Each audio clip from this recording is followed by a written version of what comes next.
दोनों सदनों में पास हो गया है कृषि कानून वापसी बिल और किसानों की जो नाराजगी थी अब वो भी कहीं ना कहीं दूर हो गई होगी, क्योंकि जिस तरीके से किसान अभी भी तमाम मांगों को लेकर के अड़े हुए थे, आंदोलन करने की बात कह रहे थे, लेकिन अब दोनों सदन में कृषि कानून वापसी बिल पास हो गया है। बड़ी खबर, बड़ी जानकारी लगातार बनी हुई है आपकी टीवी स्क्रीन पर। लोकसभा में पहले ही पास हो चुका है कृषि कानून बिल और अब राज्यसभा में भी कृषि कानून वापसी बिल पास हो गया है। कृषि मंत्री नरेंद्र तोमर ने बिल पेश किया और अब राज्यसभा में भी कृषि कानून वापसी बिल पास हो गया है। दोनों सदनों में कृषि कानून वापसी बिल पास हो गया है। किसान नेता राकेश टिकैत ने कहा था कि नजर बना के रखेंगे कि क्या कुछ हो रहा है सदन में, और अब कहीं ना कहीं किसानों की नाराजगी दूर होती नजर आएगी। राज्यसभा में कृषि कानून वापसी बिल पास हो गया है। बड़ी खबर, बड़ी जानकारी आप तक पहुंचा रहे हैं। शीतकालीन सत्र का आज पहला दिन। बड़ी खबर, तमाम जानकारी के लिए, तमाम अपडेट के लिए रुक कर लेते हैं हमारे सहयोगी दीपक शर्मा का, वो हमारे साथ जुड़ गए।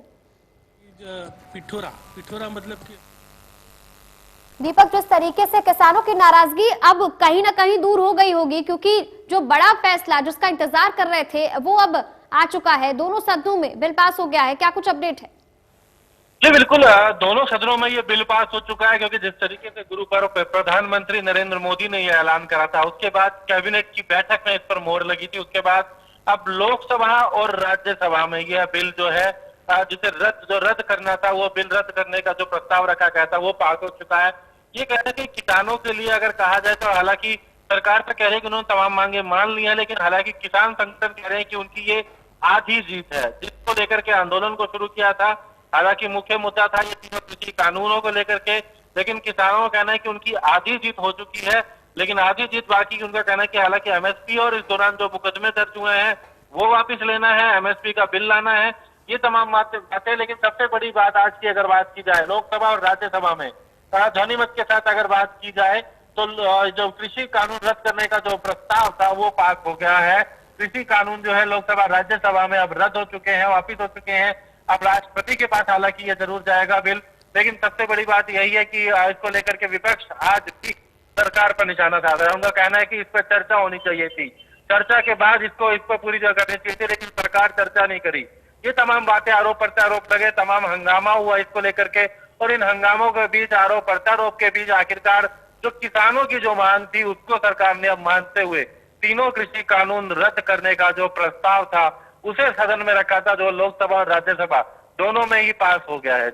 जी बिल्कुल, अब बस आखिरी प्रक्रिया बाकी है, राष्ट्रपति की मोहर लगनी बाकी है, तो कहीं ना कहीं किसान अब संतुष्ट दिखेंगे, क्योंकि किसान नेता राकेश टिकैत ने खुद कहा था कि वो पैनी नजर बना के रखेंगे कि क्या कुछ हो रहा है इस बार सदन में, और इसके साथ ही तमाम जो मांगे हैं उसको लेकर के भी सरकार विचार विमर्श जरूर करेगी। आने वाले समय में यही देखने वाली बात होगी।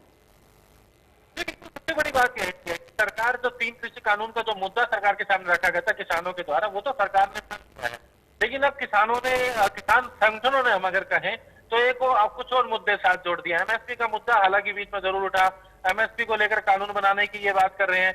इसके साथ साथ उनका कहना है कि 700 लोगों की मौत हुई है, उनको शहीद का दर्जा दिया जाए, उन परिवारों को मुआवजा दिया जाए, बिजली बिल कानून को लेकर के आए थे 2020 में उसे वापस लिया जाए। अब कुछ और मांगे जोड़ दी गई हैं, इसमें कोई दो राय नहीं। जो इनकी प्रमुख मांग थी वो सरकार ने मांग ली है, वो मुद्दा सरकार ने मान लिया है जो किसानों ने रखी थी। अब ऐसे में आंदोलन को लेकर क्या रूपरेखा रखते हैं, हालांकि 4 तारीख को संयुक्त किसान मोर्चा की बैठक भी है, लेकिन कहीं ना कहीं एक बात जरूर है, जो किसानों की जो मुख्य मांग थी उसे सरकार ने मानते हुए तीनों कृषि कानूनों को वापस ले लिया है। तीनों कृषि कानूनों को अब लोकसभा और राज्यसभा में भी मोहर लग गई कि तीनों के तीनों कानून अब रद्द हो गए हैं। जी दीपक, बिल्कुल आप बने रहिए हमारे साथ, आपसे और भी तमाम अपडेट लेंगे।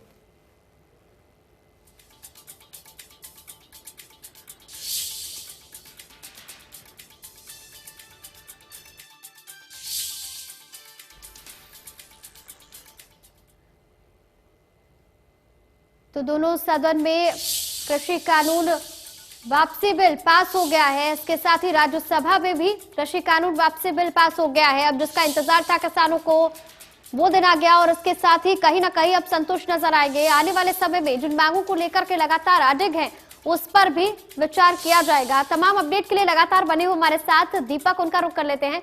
दीपक, जिस तरीके से ये बिल तो पास हो गया है, लेकिन एमएसपी का मुद्दा अभी भी कहीं ना कहीं बरकरार है, और इस पर खुद अगर हरियाणा सरकार की बात की जाए तो वहां से ये जवाब आता है कि सामर्थ्य भी होना चाहिए इतना सरकार में, क्योंकि तमाम और चीजें हैं जिसे देखना पड़ता है, तमाम और बातों की तरफ ध्यान देना पड़ता है। तो इसको लेकर के क्या कुछ अपडेट है? बिल्कुल एमएसपी यानी कि न्यूनतम समर्थन मूल्य है, इसको लेकर के अब किसानों ने साथ में एक मांग रखी थी कि किसानों रद्द करने के साथ साथ उसके बाद एमएसपी की बात रखी गई थी। उन्होंने मुझे एक बात दिख रही है कि हरियाणा पंजाब में एमएसपी की दिक्कत नहीं, लेकिन जिस तरीके से हरियाणा पंजाब में स्थिति रही है, लेकिन वो कहना है कि इसको भी लेकर एक कानून बनाया जाए, और न केवल हरियाणा पंजाब के लिए, देश के सभी राज्यों के लिए ऐसा कानून होना चाहिए कि किसानों को उचित मूल्य मिल सके उनकी फसलों का। उसको लेकर के एमएसपी का मुद्दा इन्होंने उठाया है, और अब इनका कहना है कि भले ही तीनों कृषि कानून रद्द हो गए हैं, लेकिन जब तक एमएसपी का मुद्दा नहीं होगा आंदोलन जारी रखेंगे। हालांकि इसके साथ अब कुछ और मुद्दे भी रखे गए हैं कि जो दर्ज मुकदमे हुए हैं इस दौरान, चाहे वो रोड जाम के हों चाहे किसी तरीके के, उनका कहना है कि वो मुकदमे भी वापस लड़े, सरकार वापस करे। इसके साथ साथ उनका कहना है कि जिस तरीके से जो बिजली कानून सरकार लेकर के आई थी उसको भी अगर सरकार जो है वापस ले, कुछ और मांगों को साथ जोड़ दिया गया। मुख्य मुद्दा कृषि कानून के साथ साथ दूसरा जो मुद्दा है उसको एमएसपी का मुद्दा जो है कि तमाम जो किसान संगठन है वो रख रहे हैं कि एमएसपी का भी कानून लेकर के सरकार आए, इसी लोकसभा राज्यसभा में लेकर के आए, अन्यथा ये आंदोलन यूं ही जारी रहेगा, जिसको देख करके चेतावनी दे रहे हैं। जी दीपक जी, तो वही सवाल ये भी उठता है कि क्या किसान अब संतुष्ट हो पाएंगे, क्या वो वापस अब लौट पाएंगे घर की तरफ, क्योंकि अब केवल उनकी मांग जो है वो एमएसपी को लेकर ही बरकरार है, लेकिन जिसका इंतजार कर रहे थे वो कि ये तीनों बिल जब तक पटल पर नहीं रखे जाते हैं, सदन पर नहीं पास हो जाते हैं, तब तक हम वापस नहीं जाएंगे। तो सवाल अभी भी बरकरार है कि क्या किसान घर वापस लौट जाएंगे? अब देखिए, अगर हम धरना स्थलों की बात करें तो प्रमुख धरना स्थल शुरुआती तौर पर रखा सिंगू बॉर्डर, उसके बाद टीकरी बॉर्डर, गाजीपुर, ढाका बॉर्डर, शाहजहांपुर, इन तमाम जगहों की बात करें जहां किसान बैठे हुए थे, इसमें कोई दो राय नहीं। प्रधानमंत्री